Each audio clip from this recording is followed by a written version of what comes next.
Hello, everyone. Allison Steinberg here with Lindell TV. We are talking about the weaponization of the federal government today, and we have the iconic Douglas Mackey here, who, as you may know, was arrested for posting a meme. Tell us a little bit, for those who may not know, Doug, about your story. Yeah, so I was arrested 7 days into the Biden administration. A knock on the door from the FBI. They charged me with posting a meme that was a humorous meme from 2016. So they were going back in time that said that Hillary Clinton supporters could text their vote. They didn't have to go to the polls. Obviously, nobody could possibly take this seriously except for Hillary Clinton and the DOJ. They charged me with a felony. I was convicted. I was sentenced to 7 months in federal prison. All along the way, we fought the case. They used a very vague statute from 1871 called informally called the Klan Act, which is conspiracy against rights for people who injure or threaten or intimidate people who are exercising their federal rights. Of course, they stretched the statute to go after me because I was a prominent supporter of President Trump during the 2016 cycle, and they thought that I had some influence, so they wanted to take me out. We fought the case all the way. We declined. We didn't ask President Trump for a pardon because we wanted to set a precedent. Ultimately, I got the vindication that I was looking for.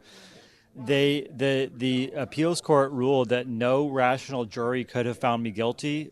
This goes to show how the Biden administration was bringing cases without evidence against MAGA, against Trump supporters, against all kinds of people, pro-lifers. And now we're going to go out. We're no longer on defense. Now we're going to go on offense. We filed a tort claim with the DOJ. We're also going to be separate from the damages claim. We're going to be looking to work with the DOJ to force some kind of accountability, and we're looking forward to that. Congratulations for one on your success throughout this and continuing to talk about it, because I think it's so important, because it's an issue that's really not going away, right? Just because Trump is in office now, it seems wonderful and everything, but there's no guarantee we're going to have Trump or any Republican for that matter in the near future. And we have to continue to spread awareness and fight for our constitutional rights, which are being chipped away at every day by Democrats. You mentioned the vague statutes, and I think that's a common theme with many of the people who were unfairly targeted under the Biden regime. Talk to us more about that. I know you mentioned that at the panel that you spoke at. The vague statutes is how they really get away with a lot of this criminal activity, right?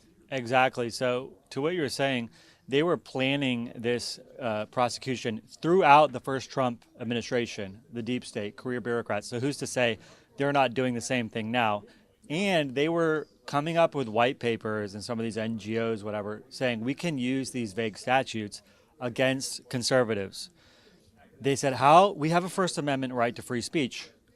How do we get around that? How do we prosecute people for so-called disinformation or misinformation that we all know is satire or parody, but they call it disinformation?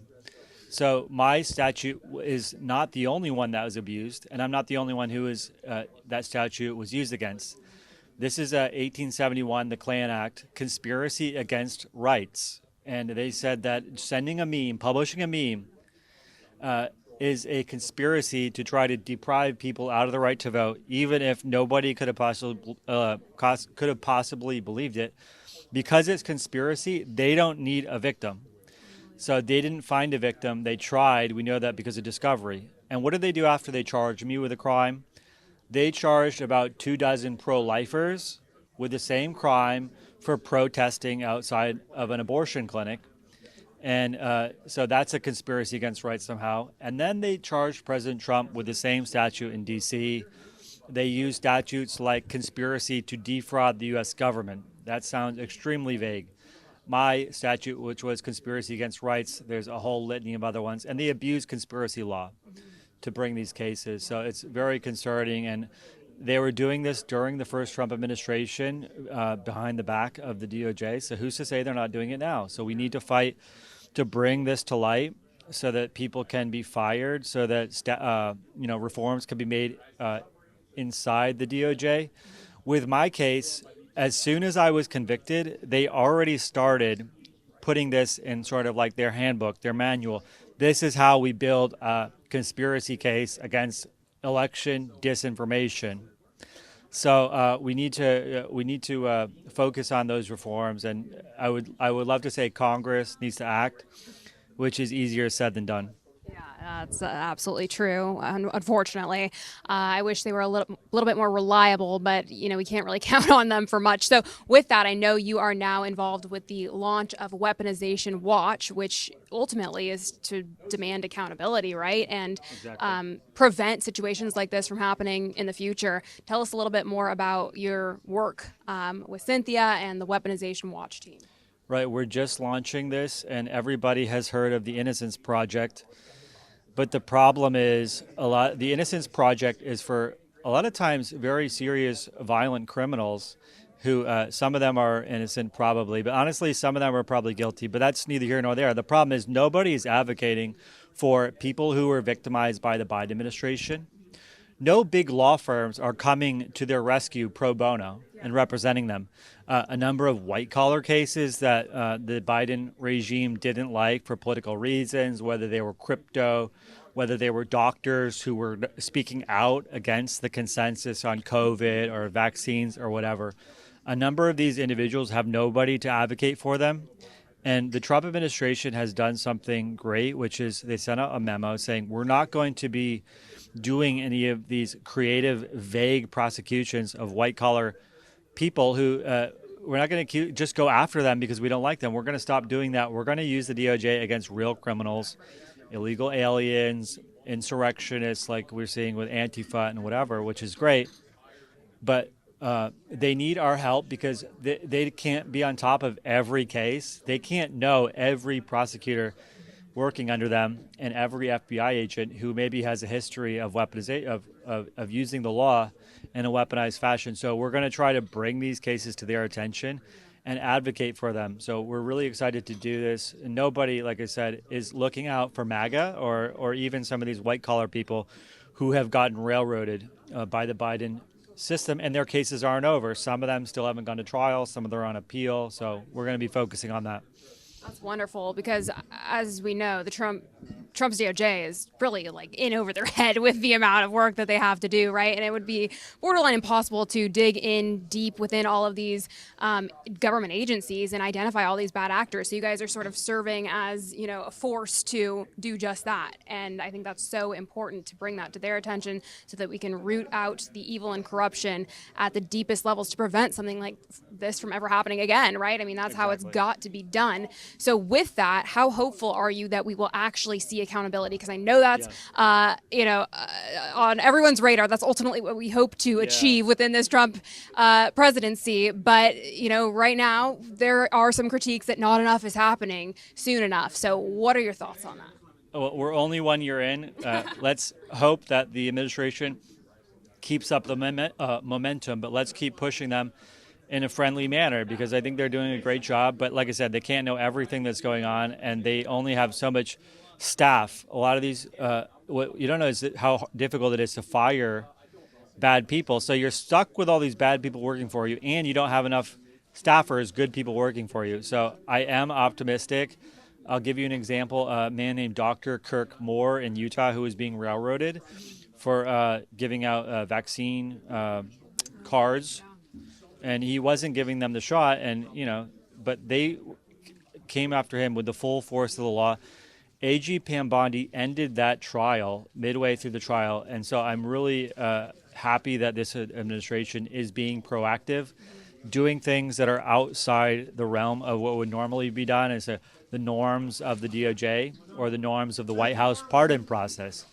So I'm very optimistic, and I would encourage them not to lose momentum and to keep going with these pardons. We're going to identify people that should be considered for a pardon because their case was weaponized, because they're innocent.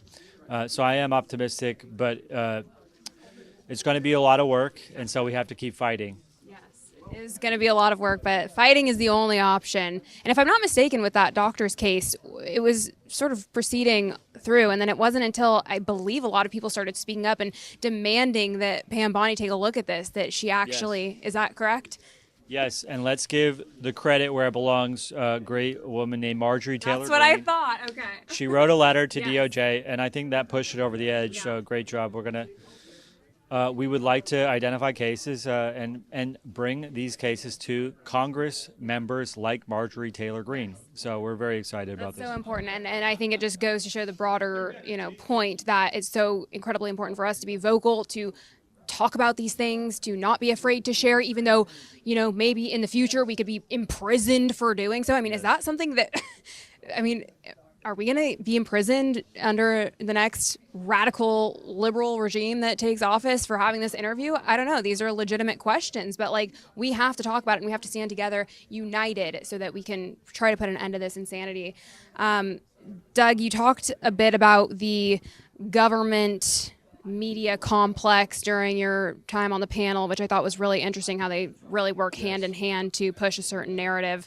Just give us a little brief overview of your personal experience with that.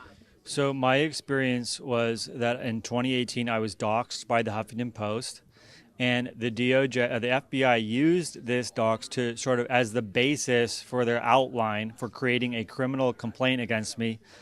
And then they leaked to Reuters, and I don't know if they were trying to scare people or maybe spook them into cooperating against me, saying that, we only brought one charge now against one guy, but actually we're thinking about bringing a whole bevy of charges against a whole number of people. And I wonder if they were trying to intimidate or threaten or scare people into cooperating improperly using the media.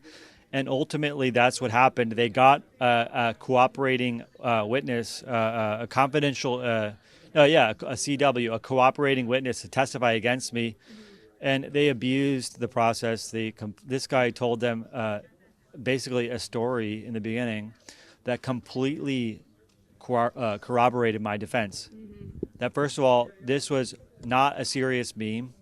This was not an attempt to disenfranchise anybody. This is a joke and to try to cause a storm and have some laughs and maybe get the other side upset about it. But as they interviewed him 10 times, 11 times, and sort of hinting, don't you think this was a conspiracy?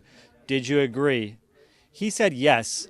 We had a silent conspiracy to disenfranchise voters. Now, mind you, this is somebody who I had never spoken to in person. I had never called on the phone or text message, never had a DM to this person on X. So how do you have a silent conspiracy with somebody 1,000 miles away over the internet? And this is kind of what they did, but they used the media to make these people afraid. This person was extremely scared of being doxxed by the media. And that's a big reason why he testified. And they even applied to the judge and were granted permission so that he could testify under his pseudonym. To this, I think he finally revealed himself, but this is what happened. This is how they use the media to try to bend people to their will. And it's, there's also cases where the media will create some firestorm and then they'll indict someone. Well, that's exactly what happened to me also. They try to create these firestorms and they do the bidding of the media. So instead of going after real criminals, they're looking for the spotlight. Yeah. They're bringing creative white-collar cases so that they can get promoted and boost their career instead of say, it's a lot less glamorous to go after an illegal alien and deport him. Well, we are obviously all about the truth here at Lindell TV, and it's just disgusts me to hear stories like this where the media literally is working in lockstep with a corrupt government to elevate a certain story or push a certain narrative, and it's got to stop. So with the accountability that's needed for the federal government, for the Department of Justice, other facets of the government, do you think there will be accountability for the fake news media? I mean, I know your viewership is already at a record low, but I mean, how do we put an end to that once and for all? That's a great question. We got to keep doing what Trump did, and nobody said, you shouldn't go after the media. You have to use the media as your friend. Well, it worked pretty well for him going after the media, naming them and shaming them. Mm-hmm. I know he's sued a number of media outlets, and that's can be more effective for somebody with his massive microphone to shame them. So he's doing a great job on that front. It's difficult to sue the media. So I hope people can do it when it's warranted. But besides that, just naming them and shaming them and well, let me add a third thing. a lot of these outlets aren't even worth bothering responding to anymore because their audiences are shrinking. Yeah. I'll give you an example. I went on Donald Trump Jr.'s podcast in 2023, and shortly after that, CNN published a hit piece on Donald Trump and myself. And then he also went on Jim Acosta's show to talk about it. Well, now fast forward today, Jim Acosta doesn't have a show anymore. And I didn't even know about that interview until somebody told me like days or weeks later, oh, did you know you're on CNN? I had no idea. So I think their ability to try to drive narrative has gone down a lot. And we have to ask ourselves and pick our battles because sometimes they're not even worth responding to. Yeah, I agree with you on that. And I think, their work or lack thereof is really speaking for itself. And there's the trust in the legacy media complex is just at a record low. So, I think with places like X and various other free speech platforms like Lindell TV and Vocal, we are really paving the way for a new future. And I think that's really exciting. And of course, great people like yourself who are assisting in that. So thank you so much for all that you're doing. And thanks for being with us here on Lindell TV. Where can people find you and follow you if they aren't already? Thank you. Yes. Follow me at Doug Mackey Case on X. And the defense fund for my case, where I still owe. We're suing the government, but that can take a long time. We still owe law firms money. memedefensefund.com if you want to chip in. memedefensefund.com. Okay, everyone, please go chip in. And on that note, sorry, I forgot I had one more question for you. Talk to us about restitution. I mean, yes, are you going to get anything back for the absolute nightmare that you've unfortunately been forced to endure? Yeah, we filed a tort claim with the DOJ. It's an internal confidential process, and we are very optimistic and confident that we're going to be able to work with some of these great people that are in the DOJ. I mean, I know they're taking a lot of heat, but I think they're really, doing a great job in a lot of ways. And we know the names that are in the DOJ, and even somebody who is just confirmed, Stanley Woodward, who is President Trump's defense attorney, Ed Martin, I think Todd Blanchard, Pam Bondi are doing a good job. And so we're very confident. We're very optimistic that they're going to try to end weaponization and help us come to a settlement, because we're talking about millions of dollars in legal fees. Yeah. That's not even getting into damages. Right. That's not even getting into personal hardships and defamation and all the rest, all the things we had to deal with. When I went to sentencing on October 17th, 2023, I got a call as soon as I landed in New York. I live in Florida. And my wife had to have an emergency C-section at 8 p.m. that night. There was nothing I could do. We just went to the sentencing in the morning and flew back as soon as I could. This is just one example of the hardships that people go under, and this is why prosecutions should be made against real criminals and not be done lightly. Yeah, and as you pointed out, and many others on the panel today, the pain is the objective in all of this, right? You had a more clever way of saying it than I did. Yeah, so the process is the punishment. The punishment, yeah. That's it. And let me add something to that. This is not just about, this is about trying to smother, let's say, a political movement, the Make America Great Again movement and President Trump's movement. And they've been trying to do that since 2015. This is a continuation of it. And if we don't, the only thing that will stop them, I think, is if we inflict real consequences on them legally and in the press and so on and so forth. So and people need to be fired from DOJ. The list goes on. So this is a continuation of a movement that they're still trying to do. There's still people, even in our side, even in the conservative movement and the Republican Party, they're not going after President Trump because he's been so vindicated and he's so powerful now, but they're trying to pick off some of his allies, people like Ed Martin, and they're trying to pick them off and isolate the president. So we just need to keep fighting, because it's not like, oh, you win one fight. That's not, you win a battle, the war is not over. So we have to keep fighting. Great advice. Well, I'm so incredibly sorry for everything that you've had to endure. I can't even imagine. Everyone should heed this warning and know that it could happen to anyone. If it could happen to you, it could happen to anyone, and we have to keep fighting. So thank you for doing just that, and God bless you, and we'll be praying for you for great success in all of your endeavors. So Thank you, Doug. Appreciate it. Thank you.